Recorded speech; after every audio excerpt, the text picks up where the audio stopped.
नमस्कार, आप देख रहे हैं टीवी 9 उत्तर प्रदेश उत्तराखंड और मैं हूं आपके साथ विकास कपिल। मेरे साथ आज बातचीत करने के लिए सहारनपुर सदर से विधायक राजीव गुंबर जी हैं। गुंबर जी, पंजाब गए थे आप, बाहर का जो पैकेज दिया था योगी जी ने, हरी झंडी दिखाई थी, क्या कुछ स्थिति थी जब वहां पर आप पहुंचे थे? पंजाब के काफी जिलों के अंदर बाढ़ से बहुत जनजीवन प्रभावित हुआ है। वहां लोगों के मकान डूब गए, लोगों के जानवर भी पानी में बह गए जी। और इसके अतिरिक्त वहां की फसलों को भारी नुकसान हुआ है, जिसपे माननीय मुख्यमंत्री जी के द्वारा ऐसी स्थिति में पंजाब, उत्तराखंड और हिमाचल में तीनों प्रदेशों में बाढ़ से स्थिति खराब हुई है, जिसमें माननीय मुख्यमंत्री जी के द्वारा राहत सामग्री भेजने का काम है, जिसमें मेरी जिम्मेदारी उत्तर प्रदेश सरकार के प्रतिनिधि के रूप में पंजाब के लिए। मैं पंजाब गया, पटियाला गया, चंडीगढ़ गया, जिसमें वहां पर जाकर हमने जो राहत सामग्री थी वहां के लोगों को सपुर्द की और उत्तर प्रदेश सरकार की ओर से उन्हें आश्वासन दिया कि उत्तर प्रदेश की सरकार आपके इस दुख दर्द में आपके साथ खड़ी है। अरे श्रीमती जी, कुछ तो सस्ता लो।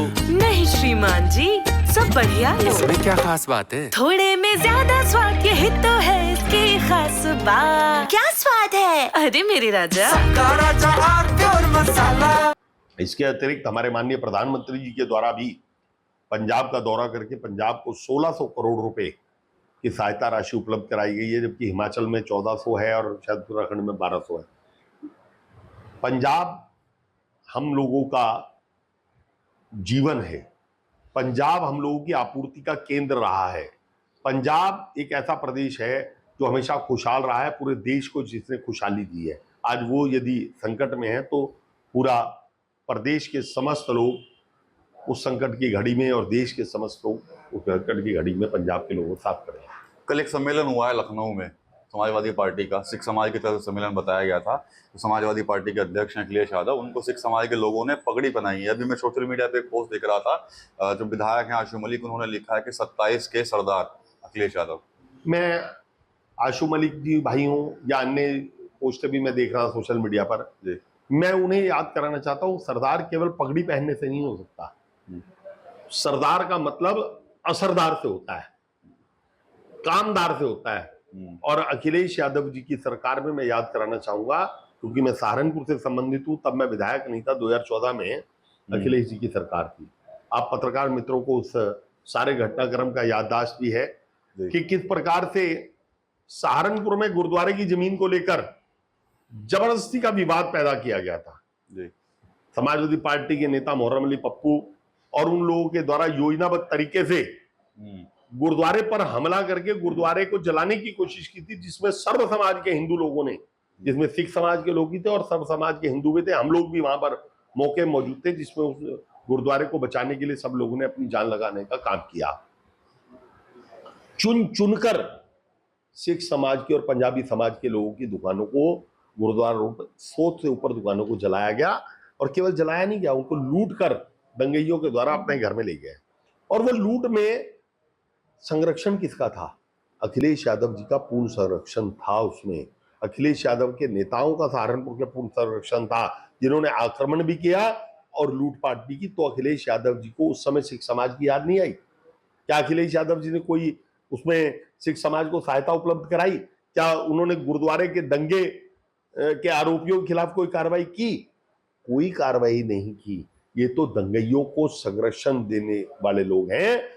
पगड़ी आज पहन के, उस पगड़ी के नीचे जो टोपी छुपाई है इन्होंने, जो गोल टोपी पहनकर ये राजनीति करते हैं, पगड़ी पहनने से वो गोल टोपी छिपने वाली नहीं है। इनका चाल, इनका चरित्र, इनकी कार्यपद्धति मेरे सिख समाज का हर व्यक्ति जानता है। इन्हीं की सरकार के अंदर, पीलीभीत के अंदर 9 लोगों को गोली मारकर हत्या कर दी गई उग्रवादी बताकर।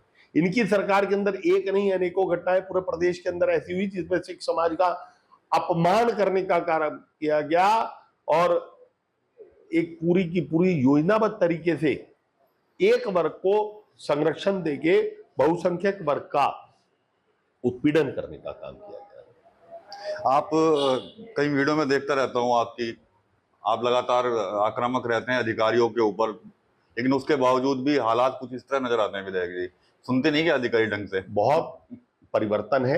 यदि आप अन्य सरकारों से तुलना हमारी सरकार की करोगे तो आज बहुत बड़ी तुलना है। आज हम लोग अधिकारियों को इसलिए थोड़ा सा टाइट करते रहते हैं कि जो भी समस्याएं हमारे सामने है उनका जल्द से जल्द निराकरण हो।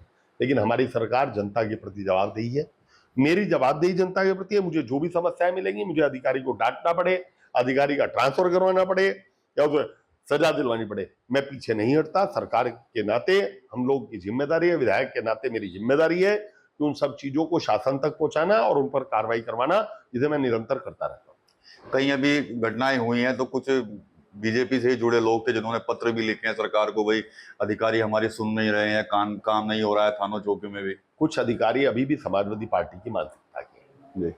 देखिए, समाजवादी पार्टी की जब सरकार से हम खुलेआम आरोप लगाते थे उस समय जातिवाद का हावी थी और जो नियुक्ति होती थी उनमें भी जाति के नाम पर या बिरादरी के नाम पर नियुक्ति होती थी, धर्म के आधार पर नियुक्ति। तो ऐसे लोग जब अधिकारी वर्ग में आ गए तो उनकी मानसिकता अभी भी वही है। उनकी मानसिकताओं को सुधारने का काम आदरणीय योगी जी कर रहे हैं और आगे भी करते रहेंगे। अखिलेश यादव तो लगातार पोस्ट डालते हैं, उसमें डाटा डिटेल देते हैं कि भाई इतने पीडीए के हैं और इतने इस समुदाय से है, इतने इस जाति के हैं।